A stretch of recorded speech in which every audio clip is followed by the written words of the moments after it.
Welcome everyone uh, to this lecture. We are moving today to discuss the theme of decolonization with a specific regional emphasis and focus in Africa. So this lecture will be broken down in two um, segments. Each segment will be around 20 minutes. I do apologize if some of you find it longer than expected, but I think it's good to just keep it in two segments rather than three for this lecture. Now, I will actually try to answer to two fundamental questions. What is decolonization? Is it an event?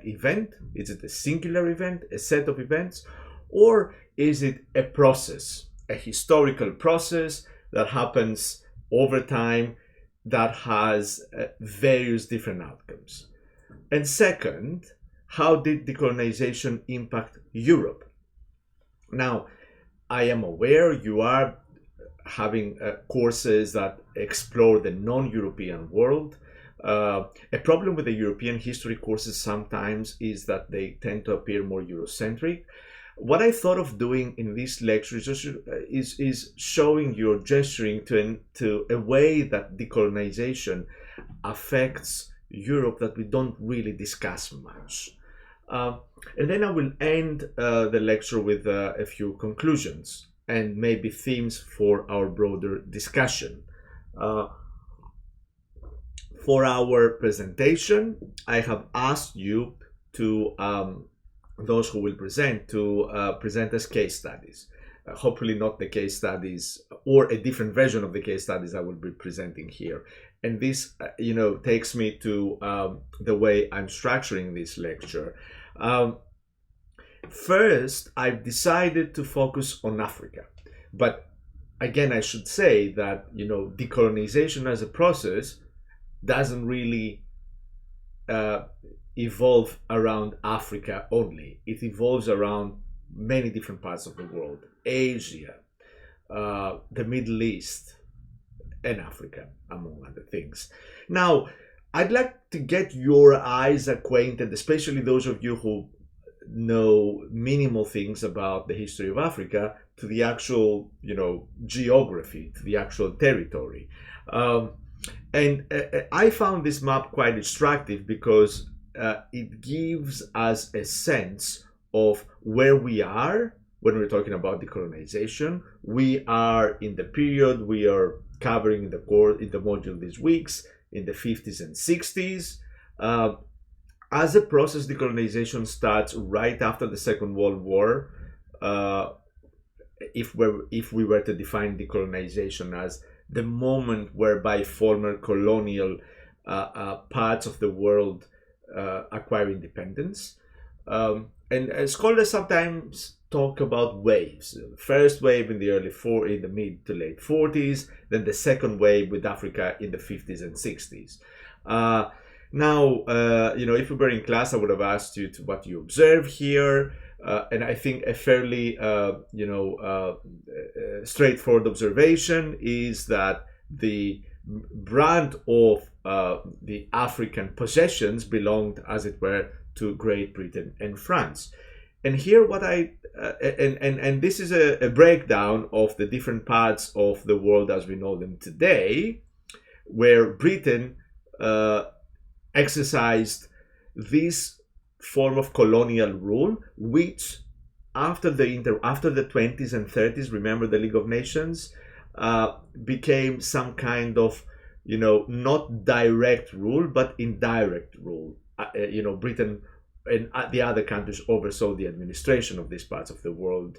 And, colonial rule became more internationalized, more shared among a wider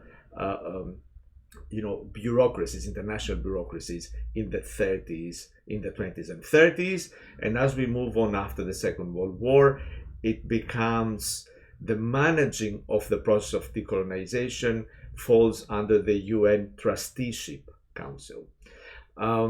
Now, Britain, Ghana, Sierra Leone, Nigeria, Sudan, Uganda, Kenya, Burundi, Tasmania, Zambia, Zimbabwe, Botswana. Uh, well, Burundi is and it's not. It's a bit of a tricky thing there. France, Tunisia, Morocco, Algeria, Mauritania, Senegal, Guinea, Ivory Coast, Burkina Faso, Mali, Niger, Chad, Gabon, Cameroon, Central African Republic. Just give you a sense of a breakdown. So the big, colonial, as it were, masters of Africa traditionally have been Britain and France. Italy, the Libyan involvement in Italy and Somalia is extremely important. We shouldn't neglect Belgium, Congo, and Rwanda. And Rwanda, Burundi. Actually, the Burundi it's a question here why it's actually is on the Great Britain side. But anyway, that's what the map has. Spain and Portugal, we shouldn't forget. Spain is in the map. Portugal is also key here. Angola, Mozambique for Portugal. Spain, Western Sahara, Swaziland, Lesotho. So we we also have the interesting case of South Africa that was part of the British Commonwealth. Now, but the thing with South Africa is that it acquired some form of independence before the Second World War, so hence not here. Any map, any classification is due to be missing things, but this is to show you how the decolonization as a process was effectively mostly, not only, a story about Franco-British, Anglo-French, Franco-British, as it were, colonial weakness, or the shifting place that Franco-British colonialism had in the world. In other words, after the Second World War, as we know, the storyline is clear. Britain and France are not the powers they used to be, and they are called upon to manage a very difficult process.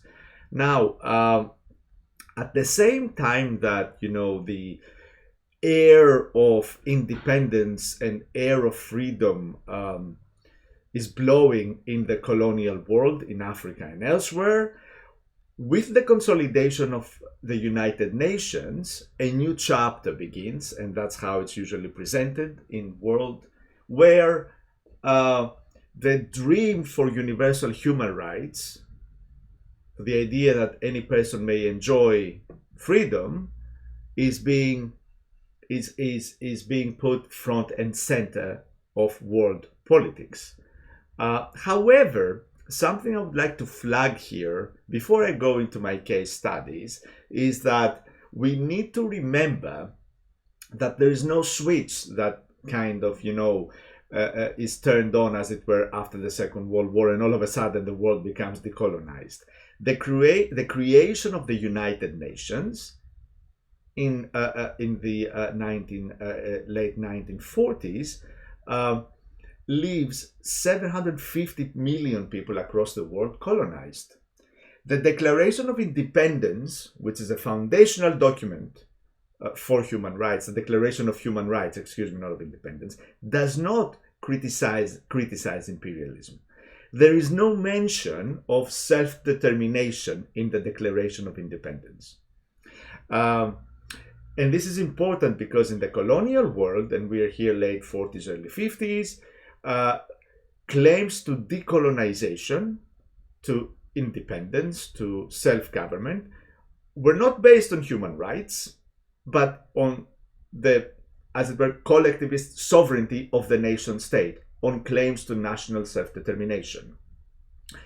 What do I mean here? There are scholars who argue that okay, it's fine, it's great that we have all these universal documents following the creation of the UN that point to universal human rights, but what these documents early on don't allow for is for various different colonial people, as it were, to stake their claim to self-determination, which is a collective claim. We want our country, our state, to be free of colonial world. So there is a bit of closure at that time. Things are not universal as they will become later.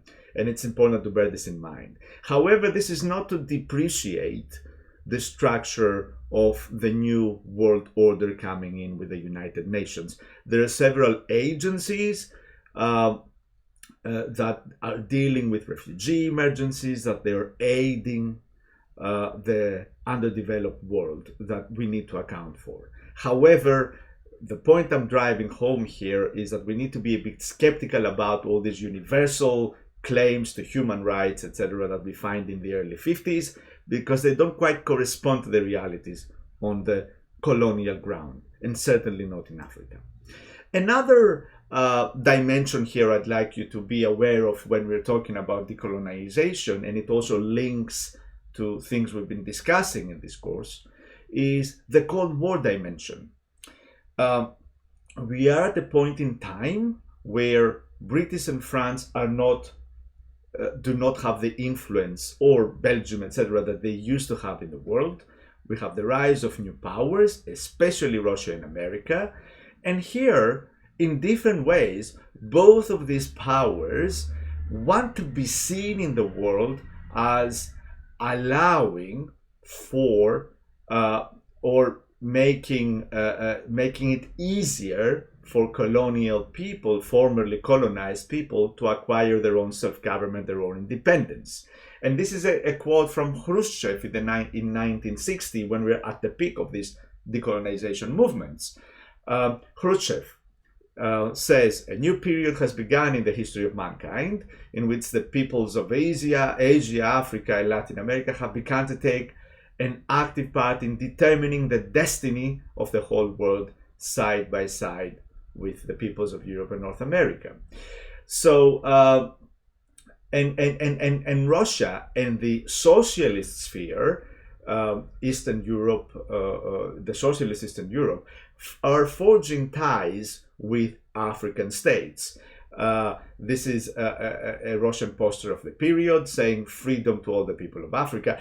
And there's a lot of research going on now to show how, for instance, just to give you an example, Yugoslavia under Marshal Tito is forging ties that are cultural and economic in this period, in the 50s and 60s, with certain countries of Africa that are in the process of decolonizing, that are in the process of acquiring independence. So that's one aspect of this. And another aspect, obviously, it's the Americans at the same time are trying to appeal to the hearts and minds of the people who are going through a process of decolonization.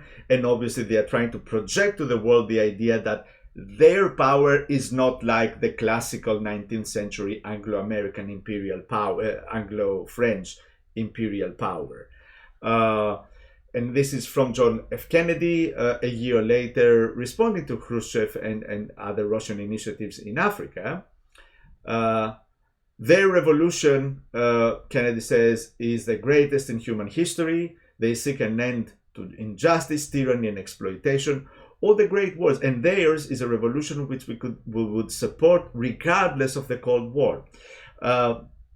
Again, there's a lot of propaganda going on here, and there is, but at the same time, American policymakers understand that if America is to extend its influence in the world, and in places like Africa and elsewhere, Middle East, they have to at least appear that they are not exercising the kind of colonial or imperial power that countries like Britain and France did.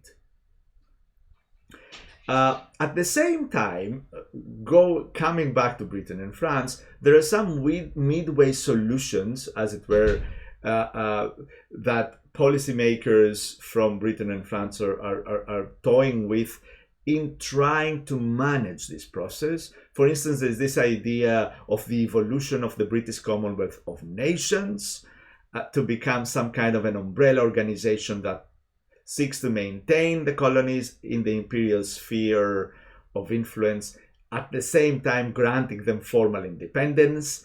The French put together some other proposal of a French union that tries to do something similar. These hybrid political forms, the idea is to grant some kind of post-imperial citizenship and anyway manage the transition from the colonial relations to post-colonial independence in a way that will allow the structure of the British Empire, the structure of the First Empire to somehow not be totally harmed. Although these kinds of solutions don't really work well. Now, I will get into my case studies, and the way I've thought about this is I want to present you fundamentally two case studies. One is a study on the British end of things, and this is the case of Ghana, and this is also a case of a peaceful, relatively peaceful transition, and then a case study of a violent transition that becomes extremely important in the process of decolonization, and this is the case study of Algeria. What's interesting and why I chose these examples is that with Ghana, we have the kind of beginning of the process of decolonization in Africa. Ghana is the first state, independent state, that is actually admitted in the United Nations from Africa. With Algeria, we are at the peak of the wave of decolonization in Africa. There are other cases I could have drawn from, but for instance, Rwanda is a fascinating case and a really tragic case, because there we see, in Rwanda, we see the foundations of what a couple of decades later will become the genocide and genocidal practices. We see that in the process of colonization and decolonization, but I'll be happy to discuss this in the tutorial unless someone of you wants to pick it up in a presentation. So, okay, let me move on with Ghana, and after Ghana we'll break, and then you'll see the second, as it were, segment will continue. Now, as I said earlier, you know, British in this case and French, they're trying to see how they will manage this process. For Britain, what's important in the first wave of decolonization wave, Asia and elsewhere, India is the big case here, where with the partition of India, Britain really feels the brunt of the pressures of this new age, and it tries to compensate for the loss of its Asian colonies by intervening economically in the African ones. And pretty much, as I said earlier, British policymakers are paying lip service to decolonization and see it as a kind of a process with regards to Africa that will take some time, and they try to offer economic advantages, try to show that they are invested into enacting reforms in the region that will obviously curtail any pressures, immediate pressures for a change of affairs. What we have in the case of Ghana, and we see it in other parts of Africa as well, is we have a new generation of mostly Western educated African nationalists that mobilize against Western rule. And here it's important to note the role of the European metropoles such as Paris and France, especially in the 30s and 20s, when these Western educated African nationalists are, going to school there. They're quite young, moving across and moving within anti-imperialist circles. So Western education plays a crucial role for the development of African nationalism in its various different forms. Now, what we have in Ghana is that the pressures take the form of demonstrations against British troops and riots with the participation of soldiers who had fought as parts of the British forces during the Second World War. And this also takes me to another important thing, which is the role of all these colonial people who are drawn into the Second World War on the side of Britain or on the side of France, and the role that they play when they go back to their societies as pushing for a revolutionary change. So intellectuals, we have demobilized soldiers. And what is interesting here is that the nationalist movement, it's gaining pace in the late 40s, early 50s in Ghana. It rejects British constitutional reforms and argues for, and this is a key word, self-government now. And the movement adopts peaceful means, strikes, boycotts, civil disobedience. And this is a quote, and I will actually want to show this from the Ghanaian independence, which is 1957. This is a very important intellectual, and Nkrumah, who will become the first president of the country. There is something I need to fix here, so I will come back with this.